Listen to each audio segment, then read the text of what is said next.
Pemuda ini awalnya berencana pergi ke gunung untuk mengambil obat. Tanpa diduga menangkap naga suci yang terkunci di kaki gunung. "Biarkan aku membantumu." Tapi dia tidak tahu naga ini telah terperangkap di sini selama 500 tahun. Belum ada yang bisa menyimpannya. "Ayo sabar." Tapi pemuda itu punya cara. Hanya melihatnya mengaitkan kait besi pada rantai di tubuh naga itu. "Gunakan kekuatan yang terbaik. Ayo gunakan kekuatan." Yang mengejutkan adalah kalung yang dikenakan di kepala naga selama 500 tahun ternyata bisa dicabut. Namun Dewa Naga dibangkitkan jadi sangat seru. Untuk terima kasih telah menyelamatkan nyawa remaja itu, Dewa Naga memberinya 1 telur naga, agar dia bisa membawanya pulang sebagai ramuan. Remaja itu sangat bersemangat saat melihat itu. "Aku pasti akan mengembalikan anakmu padamu." Dewa Naga langsung menangis mendengar itu. Maka ia keluar dari gua. Tapi alasan mengapa naga dikurung di sini adalah karena pria ini. Pria ini adalah biksu kekaisaran saat ini. Karena dia memiliki hewan suci yang hidup lebih dari 1000 tahun, kaisar sangat mempercayainya. Namun Dewa Kasim tidak hanya bisa mengalahkan Dewa Naga, tetapi juga dapat membantu kaisar membedakan yang baik dari yang buruk dalam sepersekian detik. Siapapun yang tidak menghormati kaisar binatang akan segera menggigitnya sampai mati. Yang terburuk adalah untuk menjaga kemampuan serangan binatang suci.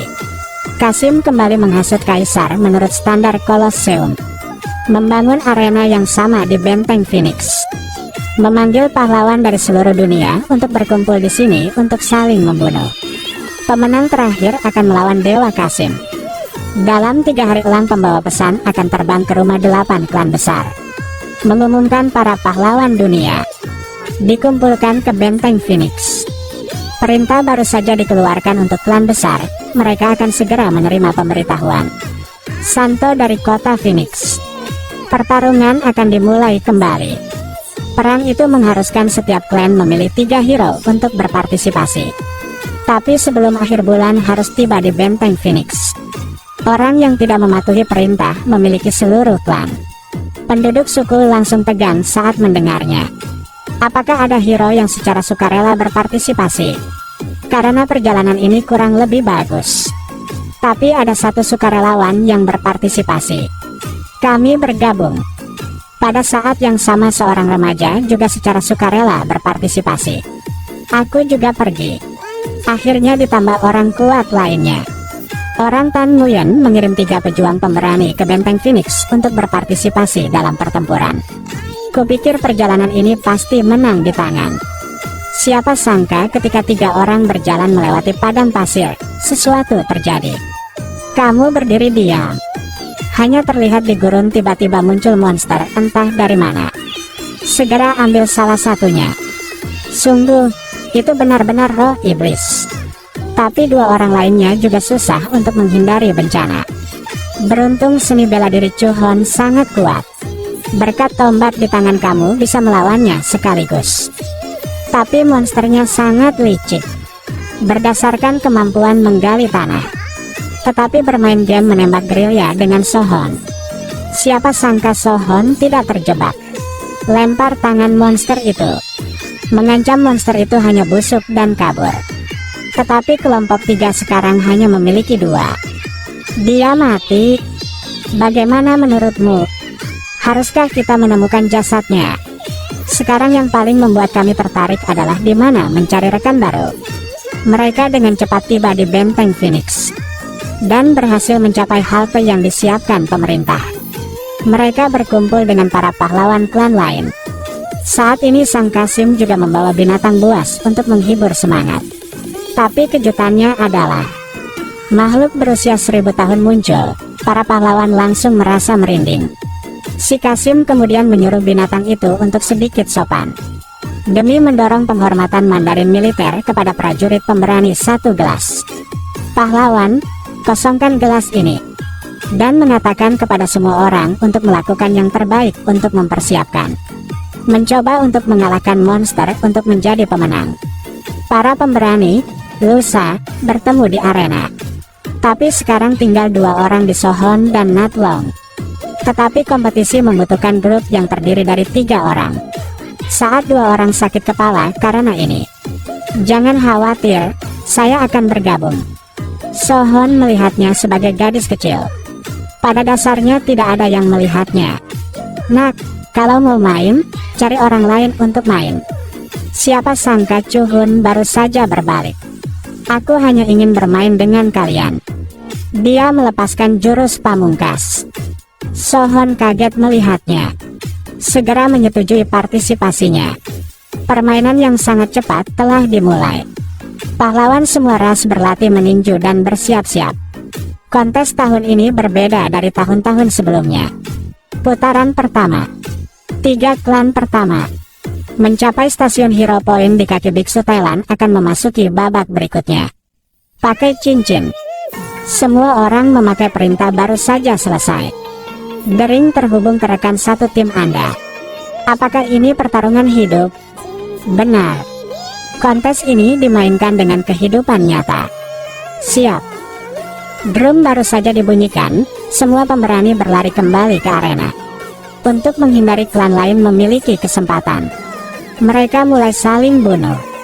Tapi yang kejam adalah tim dengan seni bela diri yang buruk akan ditusuk sampai mati dan ditendang ke dojo. Yang bagi pencipta game ini membosankan. Aku hanya melihat Kasim yang melihat keluar. Perubahan permainan. Pesanan baru saja dikeluarkan. Rantai jaringan di arena langsung dialihkan. Pada saat yang sama bola besi di sekitar juga jatuh. Berguling gila-gilaan menuju tengah arena. Aku sangat ingin semua pahlawan mati. Orang-orang pemberani itu terkejut saat melihat itu. Meskipun bola besi datang dengan deras.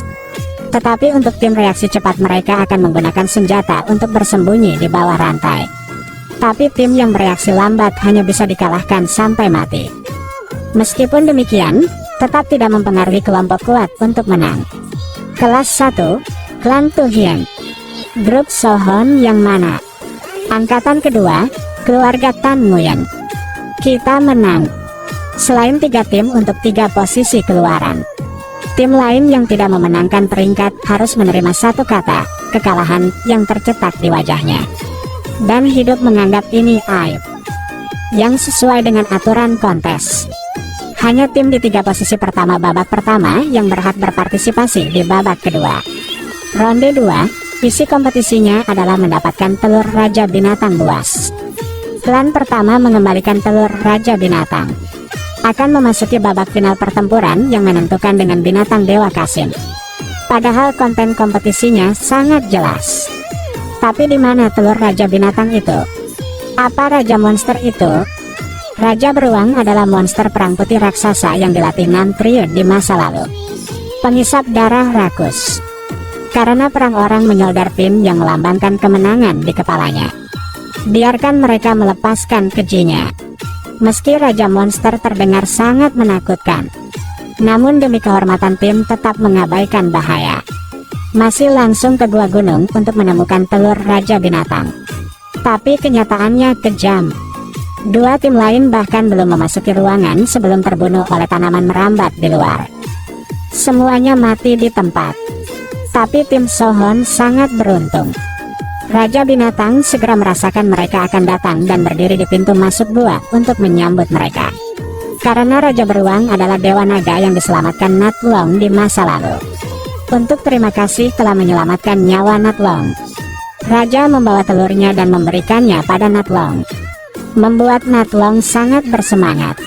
Saya dong Natlong. Atas nama klan Tan Nguyen meyakinkan Anda. Setelah pertandingan, bahkan menang atau kalah, aku pasti akan mengembalikan anak itu padamu. Jadi kelompok Sohon berhasil mendapatkan telur Raja Binatang. Menurut aturan kontes mereka akan memasuki babak final. Tapi grup lain sudah mati. Jadi kita kehabisan lawan. Kita lawan siapa? Orang di sebelahmu adalah lawanmu. Dari 3 orang hanya yang selamat yang dapat memutuskan pertempuran terakhir dengan Dewa Kasim. Mereka bingung setelah mendengarkannya. Ini jelas ingin mereka saling bunuh.